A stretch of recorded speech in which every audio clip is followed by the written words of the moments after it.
بسم اللہ الرحمن الرحیم۔ لاکھوں کروڑوں درود حضور پاک صلی اللہ تعالیٰ علیہ وآلہ وسلم اور ان کی آل پر۔ یزید نے یہ حکم بھجوایا کہ نواسہ رسول اگر میری بیعت نہ کرے تو انہیں قتل کر دیا جائے۔ فوجی یزید تو اللہ کے رسول کے خاندان کو گھیرے ہوئے تھے۔ انہوں نے یہ کیا کہ 9 محرم کے دن نواسہ رسول اور ان کے ساتھیوں کو قتل کر دیں گے۔ تب مولا حسین نے حضرت عباس رضی اللہ تعالی عنہ سے کہا، عباس جاؤ یزید کی فوج کے پاس اور کہو کہ ان کے نبی کی بیٹی کا بیٹا کہتا ہے ہمیں ایک رات اللہ کی عبادت کرنے کے لیے دی جائے۔ حضرت عباس جیسے ہی امام حسین کا فرمان فوجی یزید کو سناتے ہیں وہ ہنسنے لگتے ہیں۔ یہ فیصلہ کیا گیا کہ اب جنگ 9 محرم کو نہیں بلکہ 10 محرم کو ہوگی۔ امام حسین شب عاشور تمام ساتھیوں کو اپنے پاس بلاتے ہیں اور کہتے ہیں، اے لوگو، یہ فوج جو تم دیکھتے ہو یہ سب میرے خون کے پیاسے ہیں۔ کل مجھے قتل کر دیا جائے گا، میری بہنوں بیٹیوں کو بے پردہ کر دیا جائے گا اور بازاروں میں پھرایا جائے گا۔ اے لوگو، تم نے مدینے سے لے کر یہاں تک میرا بہت ساتھ دیا ہے، اب میں حجت تمام کر دیتا ہوں، چلے جاؤ، اپنے اپنے شہر واپس چلے جاؤ، تمہاری جنت کا ضامن میں ہوں۔ لوگ ادھر ادھر دیکھنے لگے کہ مولا یہ کیا فرما رہے ہیں، آپ کو چھوڑ کر جائیں۔ امام حسین فرماتے ہیں، تم سب کو شہادت کا مرتبہ اللہ کے رسول صلی اللہ تعالی علیہ وآلہ وسلم سے میں لے کر دوں گا، جاؤ چلے جاؤ۔ جب امام حسین علیہ السلام نے سب کے چہرے کو دیکھا تو آپ نے فرمایا، شاید تم لوگوں کو آنکھوں کی شرم نے مارا ہے، عباس چراغ بجھا دو۔ بس چراغ کا بجھنا تھا، امام حسین سر کو جھکا کر بیٹھ گئے۔ کچھ دیر گزری، امام حسین نے فرمایا، عباس چراغ جلاؤ۔ جیسے ہی چراغ جلایا، امام حسین دیکھتے ہیں کہ ایک مولا کا چاہنے والا اپنی تلوار اپنی گردن پر رکھ کر کہتا ہے، اے نواسہ رسول، ان ظالموں کے بیچ آپ کو تنہا چھوڑ کر جائیں، ہم مر جائیں گے، آپ کی ماں کو کیا منہ دکھائیں گے، ہماری جانیں، ہمارے بچوں کی جانیں آپ پر قربان۔ میرے مولا، اگر آپ حکم کریں ہم ابھی کے ابھی اپنے آپ کو قتل کر دیتے ہیں۔ امام حسین نے فرمایا، اے میرے بابا، دیکھیں جیسے مجھے ساتھی ملے ویسے آپ کو بھی نہ ملے۔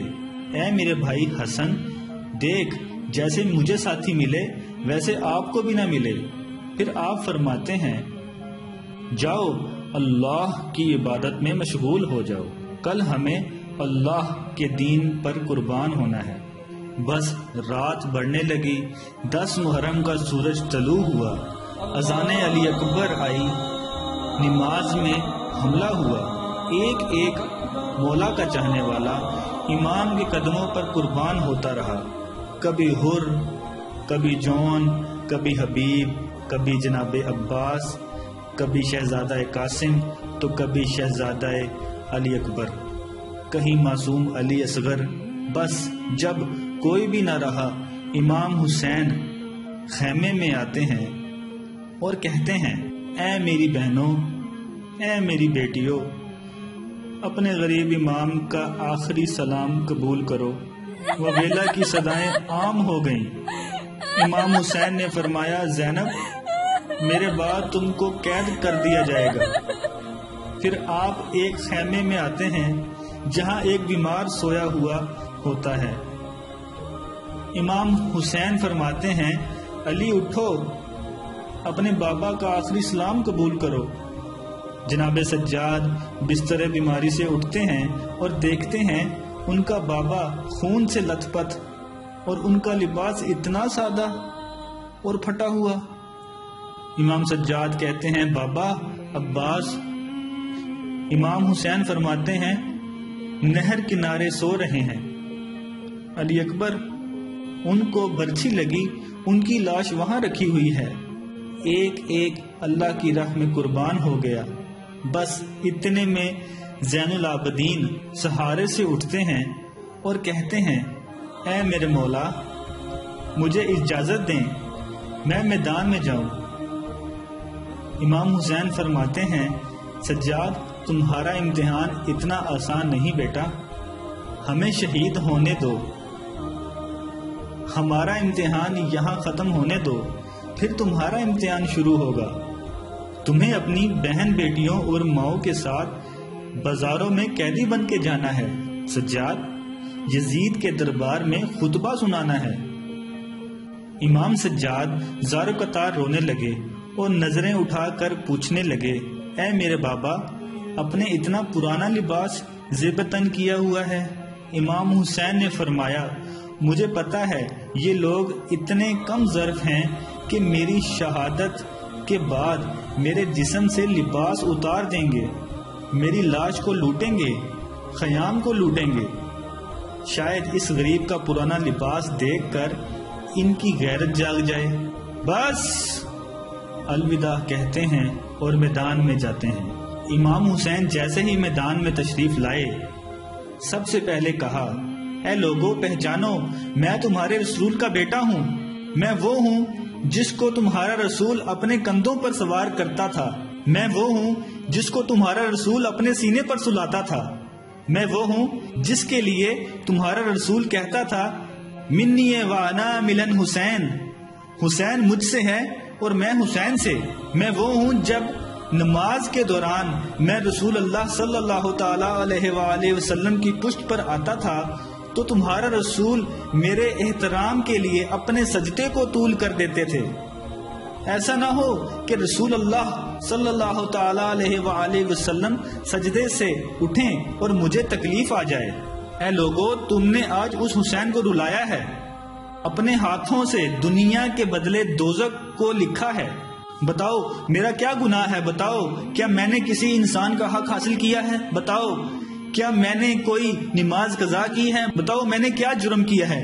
یزیدی فوج کہنے لگی تمہیں اس لیے نہیں مار رہے کہ تمہارا کوئی قصور ہے، تمہیں اس لیے مار رہے ہیں کہ تم علی کے بیٹے ہو۔ امام حسین فرماتے ہیں اے لوگو وہ علی جو اسلام کا محافظ تھا آج اس علی کو یہ صلہ دے رہے ہو کہ اس کی اولاد کو اس بیابان میں قتل کر رہے ہو۔ بس اتنے میں شمر کہنے لگا حسین کی باتوں کو نہ سنو اور حملہ کر دو۔ امام حسین پر حملہ ہو گیا اور تاریخ نے تحریر کر دیا کہ اس زمین نے آج سے پہلے ایسی جنگ کبھی نہ دیکھی تھی۔ ایک طرف ہزاروں کی فوج تھی اور دوسری طرف 3 دن کا بھوکا پیاسا حسین ابن علی تھا۔ لاش فضا میں اڑتے رہے، ہزاروں لوگ فنار ہوتے رہے۔ علی کا شیر، علی کی ذوالفقار اور رسول اللہ کے گھوڑے پر سوار ہیں۔ پس تاریخ نے طے کر دیا کہ فوج یزید بھاگتے بھاگتے کوفے تک جا پہنچے۔ عمر بن سعد کہتا ہے کیا شمر ابھی تک خاموش کیوں ہو، حملہ کیوں نہیں کرتے؟ شمر کہتا ہے کہ میں جاؤں گا تو مارا جاؤں گا۔ ارے حسین کے بچوں سے نہ لڑ سکے، حسین سے کیا لڑیں گے؟ اس کی رگوں میں علی کا خون دوڑتا ہے، اس کی رگوں میں نبی کا خون دوڑتا ہے، جاؤ خیموں کو آگ لگا دو۔ پس شمر خیموں کو آگ لگاتا ہے اور عمر بن سعد کہتا ہے حسین پہ تیر چلاؤ۔ پس ہزاروں کی فوج نے امام حسین پر تیر چلانا شروع کر دیے اور وہاں خیام کو آگ لگنا شروع ہو گئی، اور امام حسین کبھی فوج کی طرف جاتے ہیں کبھی خیام کی طرف جاتے ہیں۔ اتنے میں عمر بن سعد کہتا ہے جس کے پاس جو چیز ہے پھینک کر مارے، کسی نے نیزہ مارا، کسی نے تلوار پھینک کے ماری، کوئی تیر مارتا رہا، کوئی پتھر مارتا رہا۔ جس کے پاس کچھ نہ تھا وہ کربلا کی گرم مٹی اٹھا کر حسین کی طرف پھینکتا رہا۔ بس اتنے میں آواز آتی ہے، حسین حسین تم کامیاب ہو گئے۔ امام حسین نے جیسے ہی یہ صدا سنی، رزن کا غذائے ہی و تسلیمن لامرہ پڑھا اور ذوالفقار کو نیام میں رکھ دیا۔ وہ پتھر، وہ نیزے، وہ بھالے، وہ تیر، وہ کربلا کی گرم مٹی امام حسین کے جسم پہ لگتے رہے۔ امام حسین گھوڑے کی زین سے زمین پہ، امام حسین کے جسم پہ اتنے تیر تھے کہ رسول اللہ کا نواسہ نہ زین پہ تھا نہ زمین پہ تھا، بس تیروں کے آسمان پہ تھا۔ اتنے میں حر بن سعد نے کہا، حسین گر گیا، جاؤ جاؤ حسین کے پاس حسین کا سر قلم کر دو تاکہ ہم یہ خبر یزید تک فوراً پہنچا کر انعام لیں۔ جو قریب جاتا اسے امام حسین کی آنکھوں میں رسول اللہ کا چہرہ نظر آتا، وہ روتا ہوا واپس آ جاتا۔ اتنے میں شمر کہتا ہے، یہ کام مجھ سے ہی ہوگا، خنجر دو مجھے۔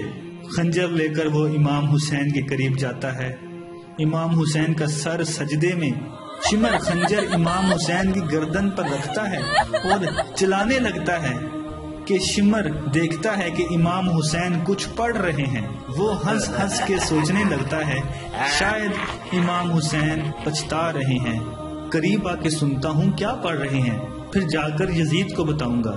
جیسے ہی کان قریب کر کے سننے لگا، امام حسین فرماتے ہیں، اے اللہ قبول کرنا، اس تیرے حسین نے تیرے دین کے لیے سب کچھ قربان کر دیا۔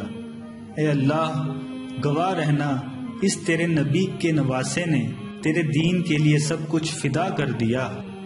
اللہ کا شکر کر رہے ہیں، اللہ کی حمد و ثنا کر رہے ہیں۔ اتنے میں امام حسین نے آنکھیں کھولی اور شمر سے کہا، اے بدبخت کیا تجھے پتا نہیں میں کون ہوں؟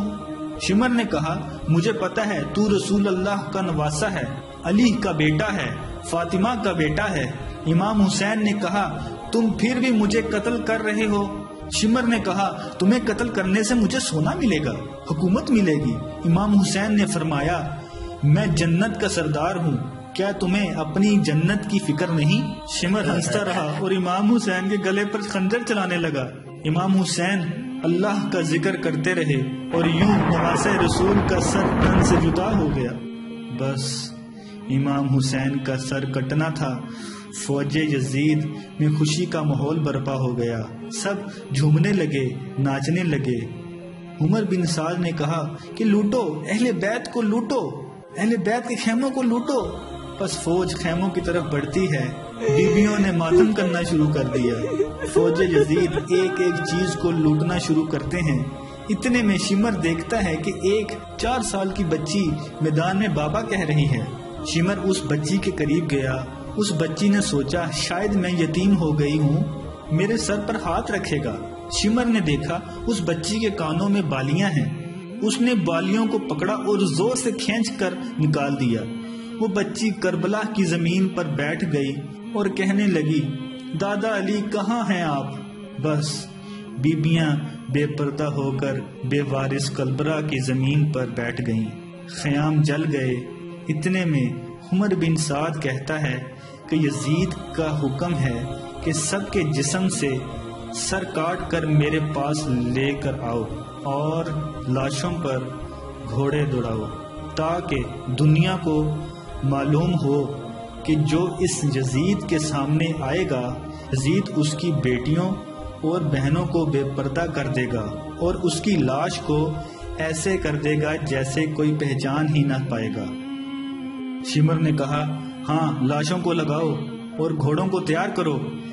کسی قبیلے سے آواز آئی کہ اکبر کی ماں ام لیلہ ہمارے قبیلے سے ہے، ہم اکبر کی لاش پر گھوڑے نہیں دوڑائیں گے۔ عمر بن سعد نے کہا، ٹھیک ہے اکبر کی لاش جدا کر دو۔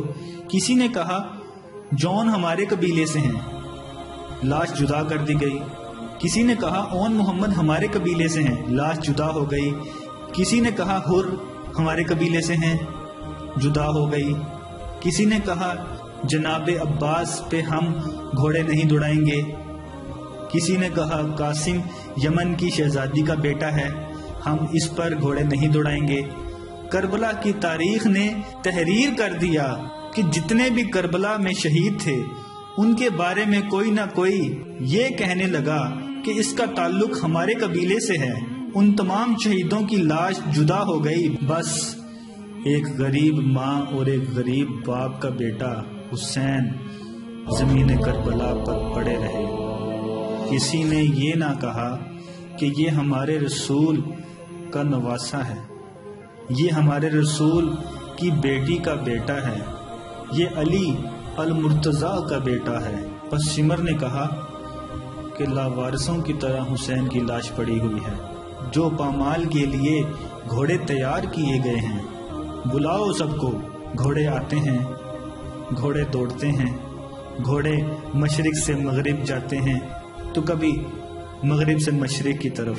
امام حسین کی لاش پامال ہوتی رہی۔ امام حسین کی دائیں پسلیاں بائیں پسلیوں کی طرف چلی گئیں اور بائیں پسلیاں دائیں پسلیوں کی طرف چلی گئیں۔ امام حسین کا سینہ اور پشت ایک ساتھ ہو گئے۔ وہاں نواسہ رسول کی لاش پامال ہو رہی ہے، وہاں فوج یزید جھوم رہی ہے، وہاں رسول اللہ کی بیٹیاں رو رہی ہیں۔ بس اتنی دیر میں اندھیرا چھا گیا۔ 61 ہجری کم 10 محرم واحد دن تھا جس میں اندھیرا وقت سے پہلے ہو گیا۔ سلام کربلا کے شہید نواسہ رسول امام حسین پر، امام حسین پر۔